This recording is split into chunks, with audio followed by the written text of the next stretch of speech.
Bismillahirrahmanirrahim. Assalamualaikum warahmatullahi wabarakatuh.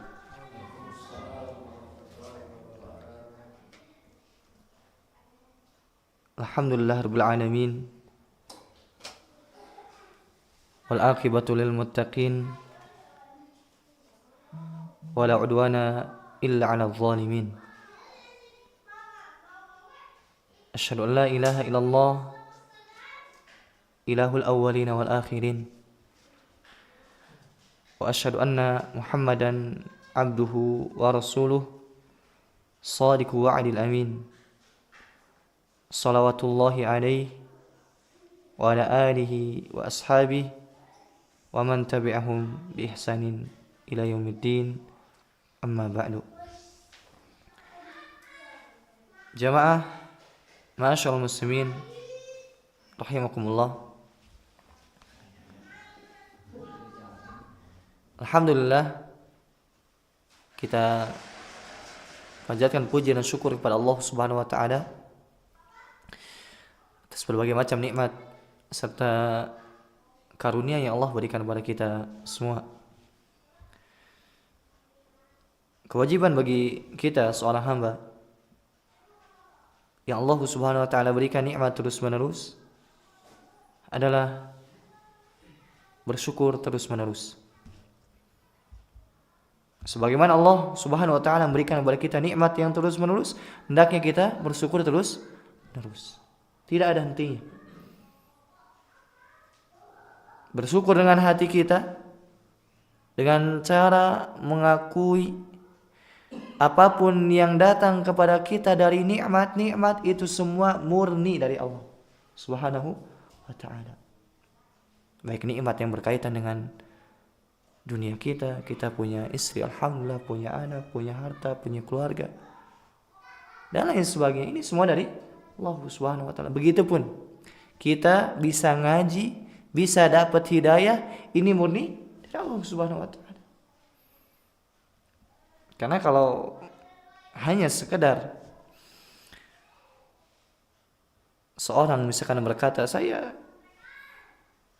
mendapatkan nikmat itu dari diri saya, disebabkan kecerdasan saya, disebabkan usaha saya.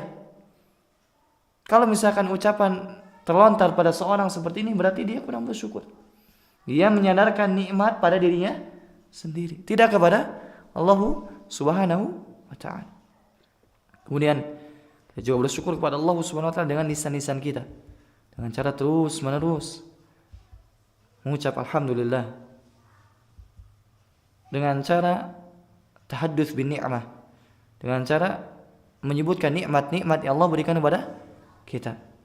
Oleh karena tidak heran ketika kita awal majelis atau khatib berbicara ataupun pembukaan lainnya, seorang muslim biasanya apa? Memuji Allah Subhanahu wa ta'ala. Kenapa? Karena memang dialah zat yang berhak untuk dipuji Allah Subhanahu wa ta'ala. Dan subhanallah, ketika kita memuji Allah Subhanahu wa ta'ala atas nikmat yang Allah berikan kepada kita, yang dapat manfaatnya kita sendiri, bukan Allah Subhanahu wa ta'ala. Jangan kira ketika kita bersyukur Allah mendapatkan manfaat dari rasa syukur kita. Tidak, justru kita yang mendapatkan manfaat. Yaitu salah satunya apa? Ditambah kenikmatan tersebut. La in syakartum la azidannakum wa la in kafartum inna azabi lasyadid. Jika kalian bersyukur kepadaku, aku akan tambah nikmatku.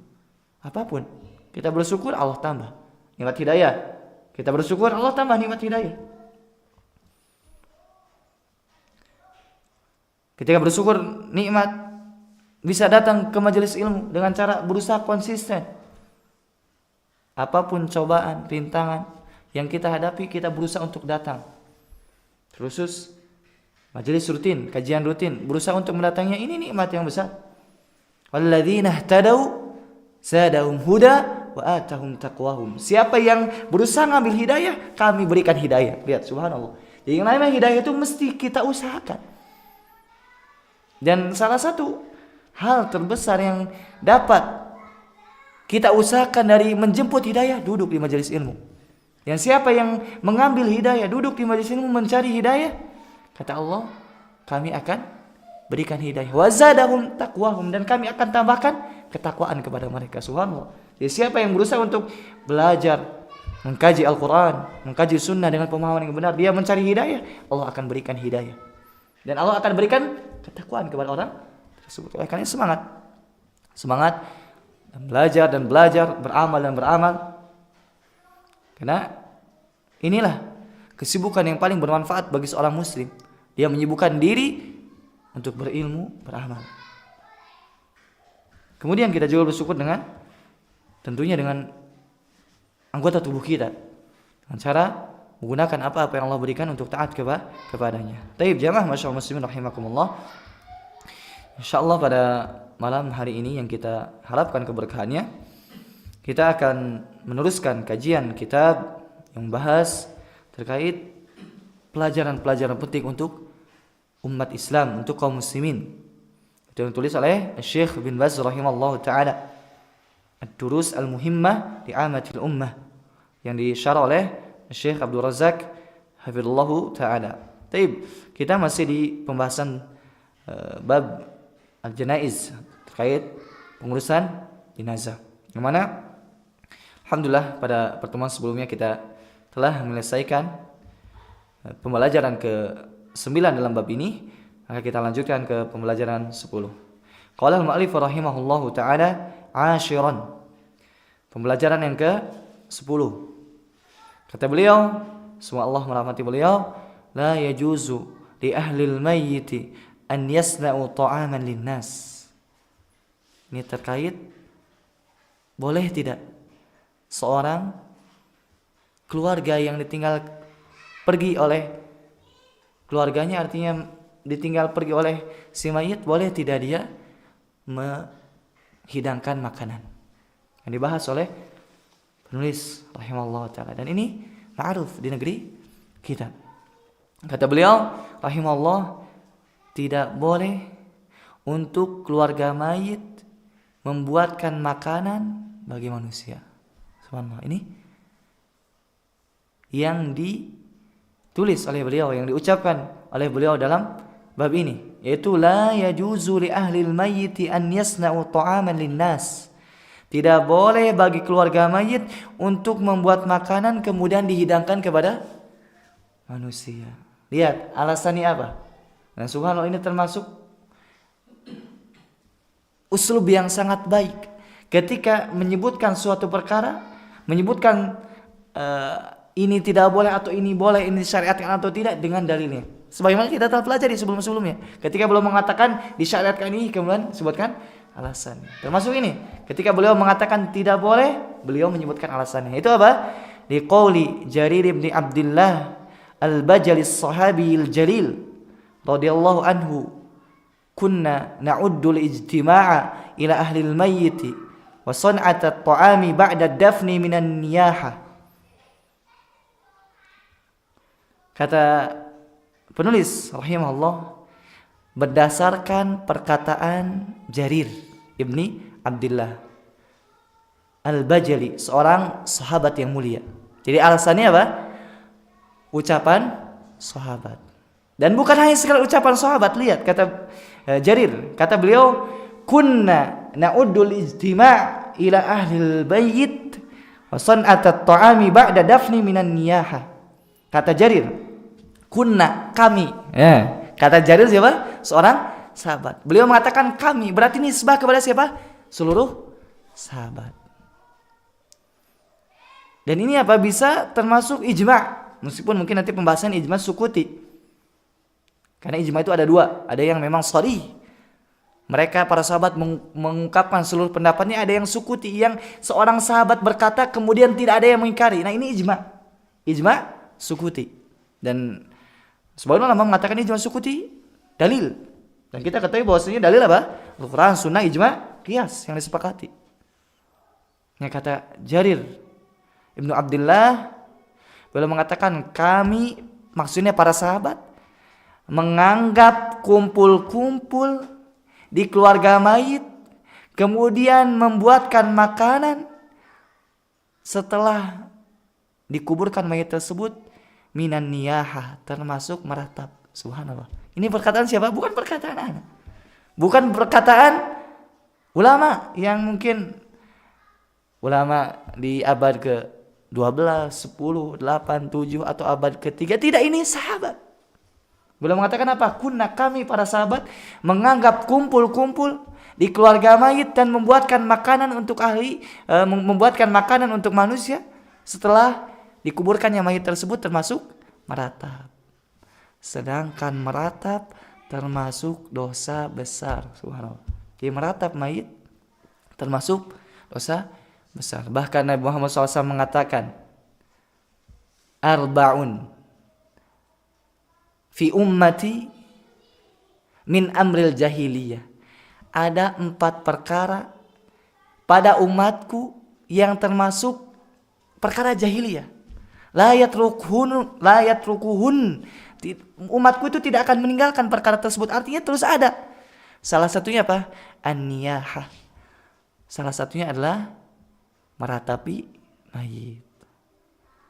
Dan membuat makanan, kata seorang sahabat yang mulia, termasuk meratapi mayit.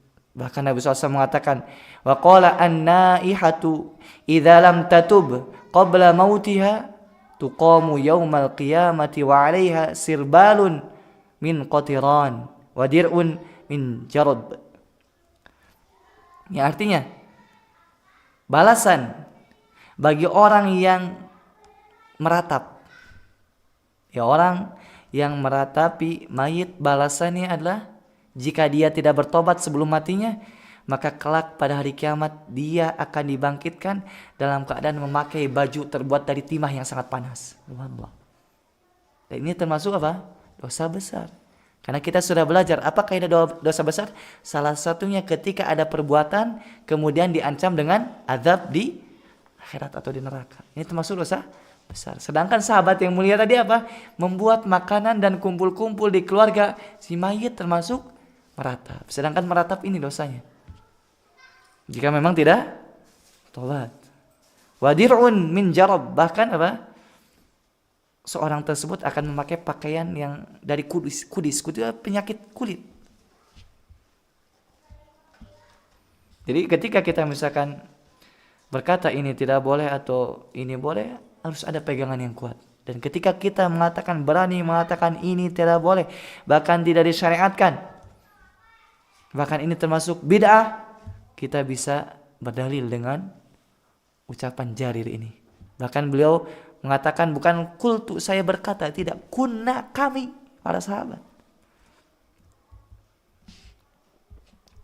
Kira-kira kalau misalkan sudah ada yang sahabat mengatakan seperti ini, siapa yang mau berani mengingkari? Cuman ya qadarullah sudah tersebar dan lain sebagainya. Semoga Allah beri hidayah. Mau mengatakan ini, mengatakan itu, kita dalilnya siapa? Para sahabat. Bahkan Nabi Muhammad SAW tidak memberikan contoh terkait hal ini. Hadis ini rawahu al-Imam Ahmad. Atau rawahu al-Imam Ahmadu bisanadin hasan. Hadis ini diriwayatkan oleh al-Imam Ahmad dengan sanad yang hasan. Jadi bisa dipakai dalil. Kita sudah belajar kemarin apa? Hadis yang boleh dipakai dalil itu hadis hasan dan sahih. Adapun dhaif maka tidak boleh. Meskipun sebagian ulama terkait fadhailul amal diperbolehkan, cuma rinciannya panjang. Tidak hanya semata-mata fadhailul amal kemudian dibolehkan, tidak. Fadhailul amal juga harus memang ada sandarannya. Seperti misalkan fadhail amal terkait tahajud. Ini diperbolehkan oleh sebagian ulama. Kenapa? Tahajudnya sudah ada syariatnya. Bukan berarti ada hadis dhaif kemudian tiba-tiba membuat syariat baru, ini tidak boleh. Sepakat ulama. Yang diperbolehkan itu hadis dhaif terkait memang amalannya sudah ada, seperti tahajud. Misalkan tahajud syariatnya jelas. Di dalam Al-Quran ada. Kemudian dalam hadis juga contohnya banyak. Nah, ada hadis dhaif yang berkaitan dengan amal atau keutamaan tahajud. Nah, ini kata sebagian ulama boleh. Adapun misalkan tiba-tiba ada hadis dhaif yang berkaitan amalnya tidak ada sandaran sama sekali dalam Al-Quran ataupun hadis yang sahih, maka ini tidak boleh. Baik. Kita lanjutkan. Amma sun'ut ta'ami lahum aw liduyufihim fala ba'sa. Kata beliau rahimahullah, adapun membuat makanan untuk ahli mayit atau untuk tamu ahli mayit, maka ini diperbolehkan, silakan. Contoh misalkan fulan A misalkan, dia ditinggal mati oleh keluarganya, maka si fulan B, C, D ini misalkan buatkan makanan kemudian untuk si fulan A ini, maka ini boleh. Bahkan ini termasuk apa? Ada hadisnya, sebagaimana yang akan dibahas nanti setelah ini. Jadi bisa dibedakan kan antara si ahlil mayit yang membuatkan makanan dengan orang lain yang membuatkan makanan. Kalau di kita ahli mayit yang menyiapkan makanan, ini kasihan, ada yang sampai tidak punya memaksakan diri sampai pinjam. Agama ini mudah. Tidak seperti itu. Mungkin beralasan Ustaz kan sedekah. Ya, silakan sedekah. Ini sesuatu yang sampai kepada mayit. Akan tapi ketika dikaitkan dengan harus ini, harus itu, harus hari ini, harus hari itu, bilangan ini, bilangan itu, ini yang jadi permasalahan. Kenapa tidak misalkan sedekah atas mayit sudah? Tidak perlu misalkan apa? Dikaitkan dengan makanan, dikaitkan dengan kumpul-kumpul, dikaitkan dengan ini dan itu, zikir berjamaah atau bacaan ini, bacaan itu. Ini yang jadi muskilah, permasalahannya. Sekadar sedekah, ya sudah. Sedekah tanpa ada aturan tertentu. Baik, berkata penulis rahimahullah, wa yushra'u li aqaribihi wa jiranihi an yasna'u lahumut ta'am. Nah, ini bahkan disyariatkan untuk memberikan makanan kepada ahli mayit. Bagi siapa? Keluarga dekatnya, tetangganya. Kita buat makanan untuk mereka. Dan termasuk adat yang baik di kita itu apa? Ada istilahnya ngalayat. Ada tidak di Sunda? Ada ya. Ngalayat itu baik, dipertahankan. Ketika ada yang meninggal dunia, kita berkunjung kepadanya, kemudian mungkin menghibur, kemudian mungkin ada uang kita kasih misalkan bantuan. Ini termasuk hal yang baik. Apalagi misalkan ada makanan kita kasih, ini sesuatu yang baik. Tadi kan penulis rahimahullah apa? Wa yushra'u, disyariatkan. Nah, ketika beliau berkata disyariatkan, beliau sebutkan alasannya lagi, subhanallah. Jadi tadi berkata ini tidak boleh, disebutkan alasannya. Kalau ini sekedar yajuz, boleh. Yang tadi. Kalau sekarang yusra'u, disyariatkan. Kalau kata syariat berarti harus ada dalilnya. Kemudian beliau mengatakan dalilnya. Lianna Nabiyya sallallahu alaihi wasallam lamma ja'ahu al-khabaru bi mauti Ja'farin ibni Abi Thalib radhiyallahu anhu fi Syam, amara ahlahu an yasna'u ta'aman li ahli Ja'far. Alasannya adalah dikarenakan Nabi Muhammad SAW ketika sampai kepada beliau kabar terkait matinya Ja'far ibnu Abi Thalib, yaitu di Syam meninggalnya, maka Nabi Muhammad SAW memerintahkan keluarganya, para sahabatnya, dan orang-orang yang di sekitarnya untuk an yasna'u ta'aman, untuk membuat makanan untuk keluarga Ja'far. Kata Nabi SAW, innahu atahum ma yushkiluhum, telah datang kepadanya perkara yang menyibukkannya. Jadi ketika ada yang meninggal dunia dari keluarga seseorang, ini sibuk ngurus pemakamannya, pemandiannya dulu, terus sholatnya, pemakamannya, kemudian nanti hak-hak yang berkaitan dengan mayit, kemudian nanti terkait warisan, misalkan banyak perkara yang menyibukkan mereka. Dan sunnahnya apa? Kita membantu hal tersebut, entah misalkan baik secara materi atau misalkan nasihat dan lain sebagainya, termasuk di dalamnya makanan. Tapi mungkin timbul pertanyaan, kalau kita misalkan membuatkan makanan untuk keluarga si mayit, kemudian makanan tersebut banyak ternyata. Nah, si keluarga mayit tersebut ini bingung nih, kalau misalkan kita tidak makan, mubazir. Nah, gimana kalau kita ngundang tetangga? Boleh. Jadi boleh, tapi bukan dengan acara tertentu atau ritual tertentu atau hari tertentu, enggak. Dia misalkan ada makanan banyak sebab ada yang ngasih, boleh bagi dia mengundang. Nah, kemudian beliau menyebutkan Di sini wala harja ala ahli al-mayyit an yad'u jiranahum aw ghairahum lil akli min at-ta'ami al-muhda ilaihim. Maka tidak mengapa bagi keluarga mayit untuk mengundang tetangganya ataupun selainnya untuk makan makanan yang tadi dihadiahkan. Paham tidak? Misalkan tadi ada yang meninggal dunia, kemudian tetangganya ngasih, banyak yang ngasih. Makanannya banyak nih. Dia keluarga tersebut makan tidak akan habis. Kemudian sayang kalau misalkan dibuang dan sebagainya. Maka si mayit ini ngundang yang lain. Ini boleh. Dengan catatan apa? Tidak ada ritual tertentu atau misalkan harus ini harus itu, tidak, makan biasa saja. Walaysa lidzalika waqtun mahdudun fi ma na'lam min asy-syara'. Dan terkait perkara tersebut tidak ada waktu mahdud, waktu yang harus ditetapkan, harus 1 hari, harus 3 hari, harus 7 hari, harus 1 bulan, 40 hari, setahun. Tidak ada waktu khusus. Bisa pahami? Baik, kita baca syarahnya. Asy-syarhu. Berkata Syekh Abdul Razzaq hafizallahu taala, bayyana rahimahullah anna ahlal mayyit la yajuzu lahum tajmi'un nasi wa sun'ut ta'ami lahum ba'da as-salati 'alal mayyit wa dafnihi.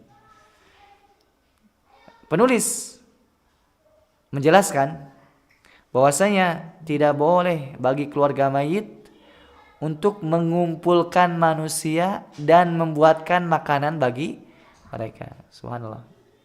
Jadi mengumpulkan manusia kemudian membuatkan makanan untuk mereka ini tidak boleh ba'da salati 'alal mayyit wa dafni, setelah menyolatkan mayit dan setelah menguburkannya. Ini tidak boleh. Dan tradisi di kita, semua Allah beri hidayah, seperti ini. Mayit sudah dikuburkan kemudian mengumpulkan manusia kemudian membuat makanan. Kata beliau tidak boleh memberikan makanan kepada manusia dan mengumpulkannya dari si ahli mayit tadi. Setelah disolatkan dan dikuburkan. Wa fil ayyamil lati tali dzalik. Begitupun hari-hari selanjutnya tidak boleh. Kenapa alasannya? Fa innas salafa rahimahumullahu taala kanu ya'udduna dzalika minan niyahah.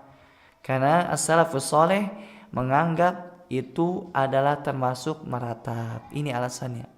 Tidak boleh itu karena as-salaf as-saleh menganggap ini termasuk meratap, dan meratap sesuatu yang diharamkan, dilarang oleh syariat kita.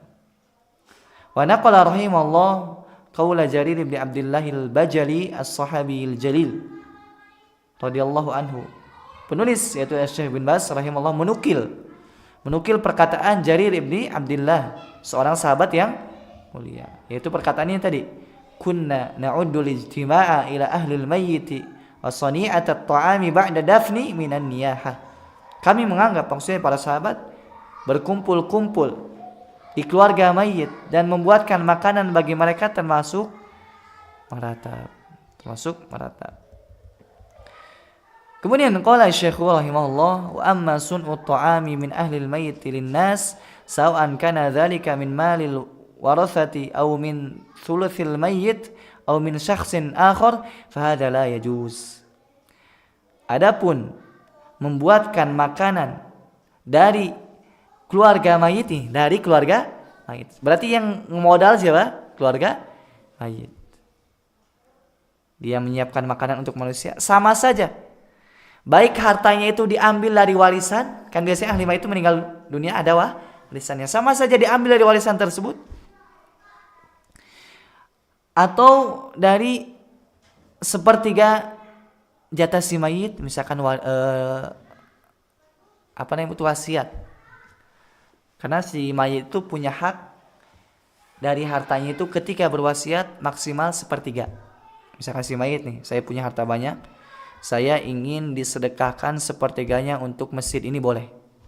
Ini boleh. Ini termasuk apa? Wasiat yang harus dijalankan. Adapun misalkan si mayit berwasiat, ketika saya meninggal dunia, ambil dari harta saya sepertiga untuk tadi menghidangkan makanan kemudian disiapkan untuk manusia, ini tidak boleh. Au min syakhsin akhar, ataupun dari selainnya. fahadza la yajuz, ini tidak boleh. Alasan kenapa? Li'annahu khilafus sunnah, dikarenakan ini menyelisihi sunnah. Menyelisihi sunnah Nabi kita Muhammad SAW. Karena sunnahnya apa? Bukan si keluarga mayit yang menyiapkan makanan, tapi orang lain yang memberikan makanan. Ini tadi tradisi apa yang kita tuh? Apa tadi bahasa sunnahnya itu? Takjiyah ya kalau bahasa kita ya. Coba bahasa sunnah itu? Coba lagi tadi Anda sebutkan ya. Hah? Orang Sunda nggak bisa Sunda. Nah, itu tadi kita berkunjung kemudian kasih uang, atau biasanya di kampung itu beras, itu boleh disyariatkan bahkan. Alasannya dia apa? Li'annahu khilafus sunnah, ini melisihi sunnah. Wa min amalil jahiliyah, termasuk amalan jahiliyah. Wa li'anna fi dzalika ziyadata ta'abin lahum ala musibatihim, dikarenakan perkara ini apa? Termasuk menambah kecapean, menambah beban dari musibah yang sudah menimpa mereka. Kalau bahasa kita apa yang tertimpa batu itu? Sudah jatuh tertimpa tangga. Ini 2 kali double. Jatuh timpan tangga. Ini sudah apa? Sudah kena musibah, ditinggalkan oleh keluarganya, meninggal dunia. Harus apa lagi? Harus sibuk, harus menyiapkan, harus capek. Karena capek perkara tersebut, kan harus masak dulu.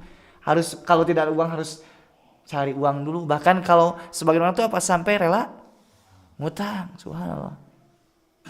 Kalau alasan hanya sedekah misalkan, sedekah itu disyariatkan bagi orang yang mampu. Tidak ada syariatkan misalkan kita pengen sedekah ngutang misalkan.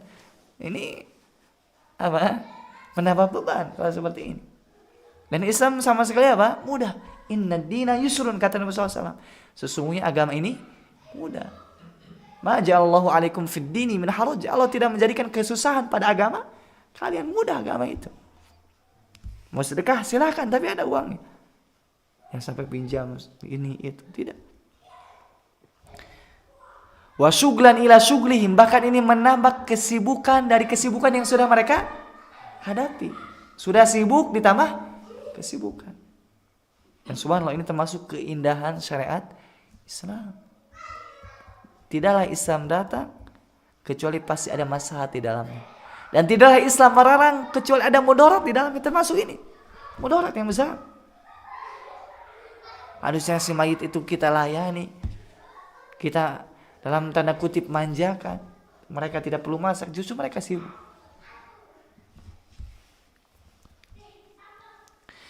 Walam yathbut an Rasulillah sallallahu alaihi wasallam wala an ahadin min ashabihi radhiyallahu anhum wala anis salafis salih iqamatu haflin lil mayyit mutlaqan. Subhanallah, ini dalil yang sangat kuat. Kata pensyarah Syekh Abdul Razzaq Habillahu taala, tidak ada dalil yang jelas, yang tegas, bahkan riwayat dari Rasul sallallahu alaihi wasallam. Bahkan tidak ada satupun dari sahabat Nabi Muhammad SAW, bahkan tidak ada dari salafus soleh yang mereka itu mengadakan pesta untuk keluarga atau untuk mayit secara mutlak. Disebut haflin di sini. Apa pesta? Pesta dalam artian makan-makan. Tidak ada. Baik dari Nabi Muhammad SAW ataupun sahabat ataupun salafus soleh. Mungkin sebagian ada yang mengatakan Ustaz, ada riwayat dari Tawus, seorang tabi'in, terkait apa? Bersedekah dalam waktu 3 hari, karena misalkan si mayitnya didatangi malaikat dan seterusnya. Kita katakan, dan sebagian ulama hadisnya ini katanya sanadnya dhaif, lemah.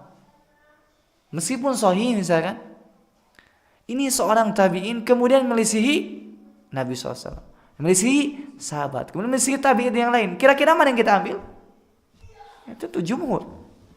Meskipun kalau misalkan memang asarnya riwayat dari Tawus ini sahih.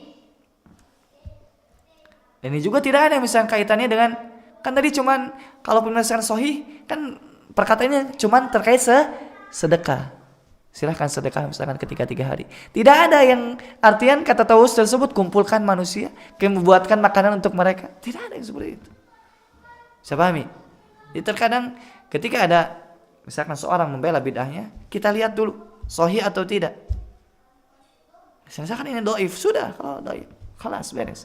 Tapi kalaupun sahih apa? Pasti ada sisi pendalilan lain yang salah. Misalkan berbicara seorang tabi'in ini terkait tadi misalkan masalah gaib, 3 hari di kuburan kemudian sedang ditanya, ini dari mana tahunya? Kalau gaib itu siapa yang tahu? Allah. Kemudian Allah pun mewahyukan kepada Rasulnya. Tiba-tiba tabi'in misalkan berbicara masalah gaib ini dari mana? Itu pertanyaan. Kemudian selanjutnya misalkan taib lah, misalkan kita anggap benar. Kalau kita anggap benar, memang ada perkataan di situ, buatkan makanan misalkan, kumpulkan 3 hari, kumpulkan manusia, berikan makanan. Tidak seperti itu, sekedar sedekah saja misal. Jadi perlu apa? Jawaban yang rinci terkait perkara ini. Bisa pahami? Taib.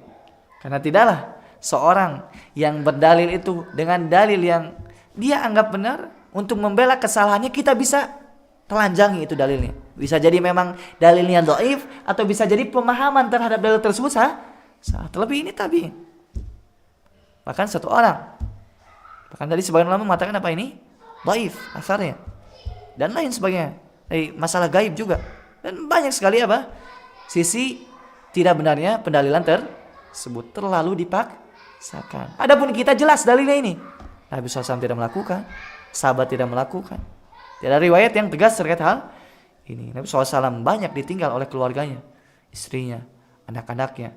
Anak-anak Nabi Muhammad SAW itu semuanya meninggal ketika beliau hidup, kecuali Fatimah. Tidak ada riwayat Nabi SAW apa? Bersedekah, mengumpulkan, dalam artian bersedekah ini ya, mengumpulkan seperti acara di kita misalkan, tidak ada seperti itu. Adapun bersedekah misalkan memberi karib kerabat Khadijah atau temannya makanan, ini ada sahih. Cuma terkait tadi acara dikumpulkan, kemudian berjamaah, kemudian bacaan ini, bacaan itu, tidak ada riwayat sahih.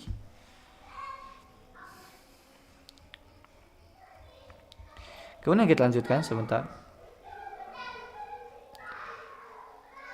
Jadi tidak ada secara mutlak terkait perayaan atau makan-makan untuk yang dibuatkan, yang membuatnya adalah mayit untuk selainnya. La inda wafatihi, tidak ketika wafatnya. Wala ba'da usbu', tidak setelah sepekan. Wala ba'da arba'ina yauman, tidak juga setelah 40 hari. Wala ba'da sanatin min wafatihi, tidak juga setahun. Subhanallah. Bahkan ada yang setiap tahun tuh rutin. Ada itu. Namanya apa? Haul. Haul itu kan setahun ya. Jadi terus. Haul fulan, subhanallah. Padahal gampang ya, subhanallah. Tinggal uang ambil, sedekah atas sama lain, sudah beres. Tidak perlu misalkan dirayakan ini, apalagi diumumkan. Alhamdulillah saya telah bersedekah atas nama bapak saya sekian dan sekian. Wah, ini bisa merusak niat lagi.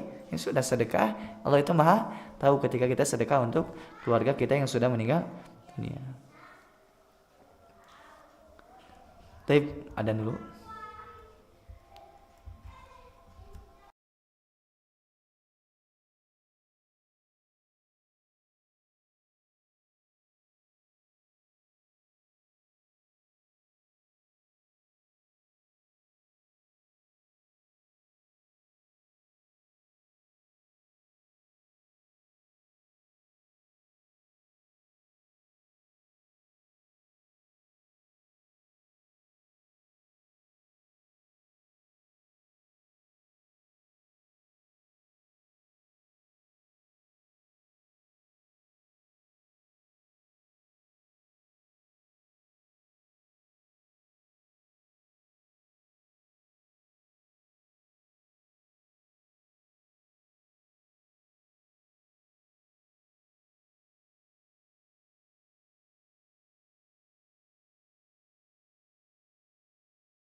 Jadi perkataan pensyarah itu Asy-Syaikh Abdul Razzaq hafizallahu taala beliau mengatakan tidak diriwayatkan dari Nabi Muhammad SAW, begitupun dari salah seorang sahabatnya ataupun salafus saleh terkait perayaan atau yang kita kenal apa, makan-makan setelah mayit meninggal dunia, mutlakon, secara mutlak. Tidak setelah meninggal dunia, setelah diwafatkan, setelah dikuburkan, tidak juga setelah sepekan, tidak juga setelah 40 hari, tidak juga setelah setahun. Bahkan beliau berkata, bal dzalika bid'atun yajibu tarkuha wa inkaruha wat taubatu ila Allah minha. Bahkan itu termasuk dari bid'ah. Jadi apa yang diada-adakan oleh manusia, membuat makanan, kemudian berkumpul, kemudian membaca bacaan tertentu, ini termasuk dari bid'ah. Yajibu tarkuha, wajib ditinggalkan. Wa inkaruha, wajib diingkari. Wa taubatu ilallahi minha, dan wajib bertaubat kepada Allah dari perkara tersebut. Lima fiha minal ibtida'i fid din wa musyabahati ahli jahiliyah. Kenapa? Karena ini termasuk mengada-ada di dalam agama, termasuk menambah sesuatu yang sudah sempurna. Agama ini telah sempurna. Al-yauma akmaltu lakum dinakum wa atmamtu alaikum ni'mati wa raditu lakumul Islam madina. Pada hari ini aku telah sempurnakan agama kalian untuk kalian. Kata Allah Subhanahu wa taala. Allah Subhanahu wa taala sendiri yang telah menyempurnakan agama ini, bukan selainnya Allah, pemilik langit dan bumi. Allah yang mensyariatkan, Allah mengatakan sudah cukup sempurna. Yang namanya sempurna tidak perlu yang namanya penambahan, pengurangan, penggantian. Sudah sempurna. Oleh karenanya banyak riwayat dari salaf terkait perkara ini. Di antaranya Abdullah bin Mas'ud berkata, ittabi'u wa la tabtadi'u faqad kufitum. Sudah, kata Ibnu Mas'ud, kalian tuh ittabi'u, ittiba saja, ikutilah saja. Wa la tabtadi'u, dan jangan berbuat bid'ah, jangan mengada-ada. Sudah, ittabi'u, ikuti saja yang sudah ada. Alasannya apa? Faqad kufitum, kalian sudah tercukupi dengan sesuatu yang ada saja, kita sudah cukup. Tidak perlu menambah. Seandainya kita sibuk dengan sesuatu yang sudah ada contohnya dari Rasul sallallahu alaihi wasallam, kita tidak akan mampu melaksanakannya dengan sempurna. Ngapain tambah-tambah? Bahkan subhanallah, ada anak itu pernah mendengar ketika seorang mengatakan, kata tokohnya tuh susuganan. Ya kita tuh melakukan ini susuganan. Susuganan katarima. Maksudnya apa? Ya bisa jadi keterima, bisa jadi tidak. Atau susugan itu apa? Mudah-mudahan keterima. Ini ada ibadah tapi ragu gitu, subhanallah. Bagaimana dia mau beribadah dengan sesuatu yang dia ragu di atasnya? Dia mengatakan memang tidak ada contohnya, tapi susuganan. Subhanallah, masalah ibadah susuganan. Ngapain cari yang susuganan? Sudah, yang sudah pasti-pasti saja. Gitu kan simpelnya. Kenapa cari yang susuganan? Cari yang sudah pasti, yang sudah ada contohnya. Selesai sudah masalahnya. Cuman memang apa? Ya sulit ketika memang dilakukan banyak orang, kemudian dianggap baik menurut perasaan dia sendiri. Subhanallah, bahkan Imam Syafi'i mengatakan apa? Man istahsana faqad syara'a. Siapa yang menganggap sesuatu itu baik dan dikaitkan ini agama, dia telah membuat syariat, kata Imam Syafi'i. Subhanallah. Bahkan Ibnu Umar mengatakan, kata beliau, kullu bid'atin dhalalah wa in ra'ahan nasu hasana. Subhanallah, perkataan yang agung dari Ibnu Umar. Beliau mengatakan setiap bid'ah itu sesat meskipun manusia menganggapnya baik. Subhanallah, ini perkataan sahabat 1400 tahun lebih. Beliau mengatakan apa? Kullu bid'atin dhalalah wa in ra'ahan nasu hasana. Setiap bid'ah sesat meskipun manusia menganggap baik. Bahkan Imam Malik dengan tegas mengatakan, barang siapa yang menambah-nambah atau berbuat bid'ah dalam agama, maka dia telah menganggap Rasul itu berkhianat. Faqad za'ama anna Rasul qad khana au kama qala. Dia menyangka bahwasanya Rasul telah berkhianat terkait syariat. Kenapa? Allah mengatakan sendiri al-yauma akmaltu lakum dinakum. Allah telah menyempurnakan agama ini. Kalau misalkan ada orang mengatakan belum sempurna, dia seolah mengatakan Rasul itu hianat. Kenapa? Belum menyampaikan perkara ini. Ya, itu maksud Imam Malik. Ini perkara bid'ah itu bukan perkara yang sepele, yang mesti kita ingkari. Dan yang nama bid'ah itu apa? Wajib ditaubati. Sebagian perkataan menulis ini. Wat taubatu ilallahi minha, wajib bertaubat kepada Allah. Cuman memang yang namanya pelaku bid'ah sulit untuk bertaubat. Bahkan ada asar dari Sufyan Ats-Tsauri rahimahullah, beliau seorang tabi'ut tabi'in, beliau mengatakan al bid'atu ahabba ilal iblis minal ma'siyah. Bid'ah lebih iblis senangi daripada maksiat. Kenapa? Li'annal ma'siyah yutabu minha. Karena kan yang namanya, atau li'annal bid'ata la yutabu minha, yang namanya bid'ah itu pelakunya tidak bertaubat. Adapun maksiat apa? Pelakunya bertaubat. Nah, mungkin pertanyaan, Ustaz, kenapa pelaku bid'ah dia tidak bertaubat? Karena memang pelaku bid'ah itu meyakini apa yang mereka lakukan adalah sesuatu kebaikan. Fahuwa la yatubu madama yarahu hasanan. Pelaku bid'ah itu tidak mungkin bertaubat selama dia melihat apa yang ia lakukan adalah kebaikan.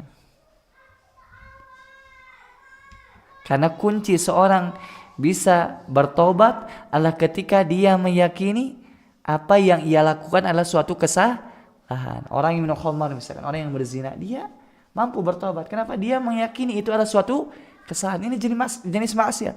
Adapun pelaku bid'ah disuruh taubat, ngapain saya taubat? Kan saya melakukan kebaikannya gitu. Maksud dari perkataan Sufyan Ats-Tsauri. Kenapa? Yang namanya pelaku bid'ah itu menganggap apa yang ia lakukan adalah suatu kebaikan, jadi sulit untuk bertaubat. Tapi tanpa kita pungkiri, ada juga pelaku bid'ah yang bertaubat. Setelah tahu dia salah itu. Setelah tahu dia salah, bahkan apa? Dia itu menjadi tokoh pembela sunnah, mengkritiki mungkin amal-amal yang dia dulu pimpin, dia lakukan. Tapi dia pas kenal sunnah, dia mengaku itu salah, kemudian dia belajar menjadi apa? Pengkritik amalan bid'ah tersebut. Dan ketahuilah ketika kita berbicara seperti ini bentuk kasih sayang kita kepada kaum muslimin. Bukan bentuk merendahkan atau menghina, mengejek, tidak. Ini sayang kita kepada mereka. Karena bukankah termasuk kesayangan itu apa? Mengatakan ini kejelekan, jika kamu lakukan ini kamu bahaya. Nah, kita ingatkan supaya kamu tidak dalam keadaan bahaya. Bukan justru biarin, itu kan orang lain, yang penting saya tidak. Enggak, kita sayang kepada mereka, kita ingatkan itu tidak boleh. Karena itu apa? Sesuatu hal yang dapat menjerumuskan mereka kepada kebinasaan. Bahkan naudzubillah bisa mengantarkan ke dalam api neraka. Kullu bid'atin dhalalah wa kullu dhalalatin finnar.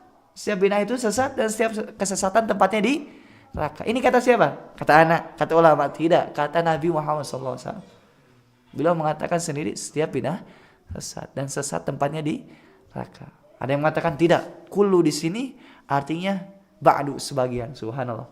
Ini mengajari Nabi Muhammad SAW. Baru belajar nahwu sedikit. Oh enggak, maksud kullu di sini apa? Ba'du, sebagian. Subhanallah. Ingat, baru ngerti nahwu sendiri, ngajarin Nabi Muhammad SAW. Beliau Nabi SAW orang terfasih dalam berbicara. Dan orang yang fasih itu apa? Tidak perlu banyak penafsiran, sudah. Ya, setiap sesat, setiap bid'ah sesat ya sudah. Tidak perlu sebagian sesat, sebagian tidak. Bahkan yang lebih tegas lagi apa? Setelahnya diperjelas. Wa kullu dhalalatin finnar. Jadi setiap bid'ah itu sesat dan setiap sesat tempatnya di neraka. Kalau kita katakan misalkan sebagian bid'ah sesat dan sebagian bid'ah tidak sesat, berarti nanti misalkan apa konsekuensinya? Ada kesesatan yang tidak di neraka. Bisa pahami? Jadi seolah-olah mengatakan kan kullu bid'atin dhalalah wa kullu dhalalatin finnar. Berarti kullu dhalalatin finnar, sebagian kesesatan di surga, sebagian kesesatan di neraka. Ini hancur. Subhanallah. Kan sama-sama kullu, betul tidak? Pertama kullu bid'ah, yang kedua kullu dhalalah, kan? Kullu bid'atin dhalalah wa kullu dhalalatin finnar. Kalau kita terjemahkan atau tafsirkan, sebagian bid'ah itu sesat, berarti sebagian kesesatan di neraka. Bisa pahami? Ya, kalau misalnya kita tafsirkan kulu jadi ba'du bid'atin dolalah wa ba'du dolalatin finnar. Sebagian bid'ah itu sesat dan sebagian kesesatan di neraka. Subhanallah, hancur kan? Anak hadis. Subhanallah, semua Allah beri hidayah kita untuk berusaha untuk mengikuti dalil, tidak mengikuti perasaan ataupun adat istiadat.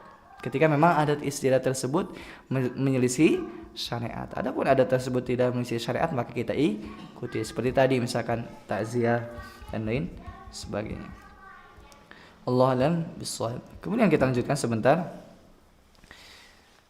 Syekh Abdul Razak mensyarah perkataan penulis Ibn Baz rahimahullah, amma sun'ut ta'ami lahum aw liduyufihim fala ba'sa. Adapun membuat makanan untuk keluarga mayit atau untuk tamu-tamu mereka maka tidak mengapa. Wa yushra'u li aqaribihi wa jiranihi an yasna'u lahumut ta'am, dan disyariatkan bagi karib kerabatnya, bagi tetangganya untuk membuatkan makanan untuk ahli mayit. Lianna Nabiya sallallahu alaihi wasallam lamma ja'ahul khabaru bi mauti Ja'far ibn Abi Thalib radhiyallahu anhu fi Syam amara ahlahu an yasna'u ta'aman li ahli Ja'far. Karena ada riwayat dari Nabi Muhammad SAW ketika ada kabar yang sampai kepada beliau terkait matinya Ja'far ibn Abi Thalib di Syam, beliau memerintahkan keluarga beliau dan para sahabat yang lainnya untuk apa? Untuk membuatkan makanan untuk keluarga Ja'far. Qala innahu atahum ma yushkiluhum. Dan alasannya telah datang kepada mereka itu perkara yang menyibukkan mereka. Hadis ini apa? Kata pensyarah, hadisu isna'u li ali Ja'far ta'aman faqad atahum amrun yushkiluhum aw atahum ma yushkiluhum, rawahu Ahmad wa ghairuhu.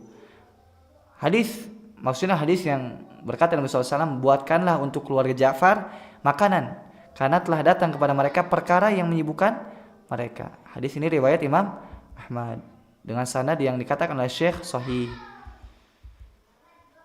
Fala ba'sa an yursila ilaihim jiranuhum aw ba'du qarabatihim ta'aman. Tidak mengapa bagi tetangga ataupun karib kerabatnya memberikan hadiah untuk keluarga si mayit.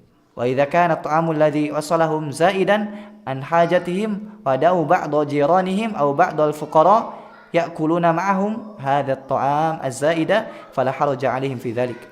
Jika misalkan makanan yang dihadiahkan tadi ada sisanya, ada kelebihannya, maka tidak mengapa bagi keluarga mayit untuk mengundang tetangga lain atau mengundang orang-orang fakir bersama mereka makan makanan tersebut. Ini tidak mengapa.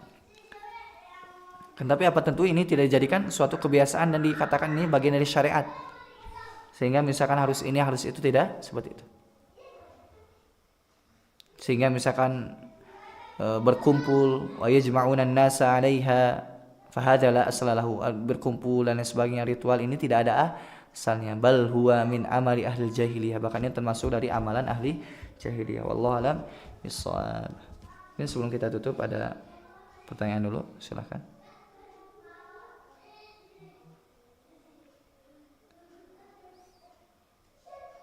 Tidak ada, kita tutup. Subhanakallahumma bihamdika asyhadu an la ilaha illa anta astaghfiruka wa atubu ilaik. Assalamualaikum warahmatullahi wabarakatuh.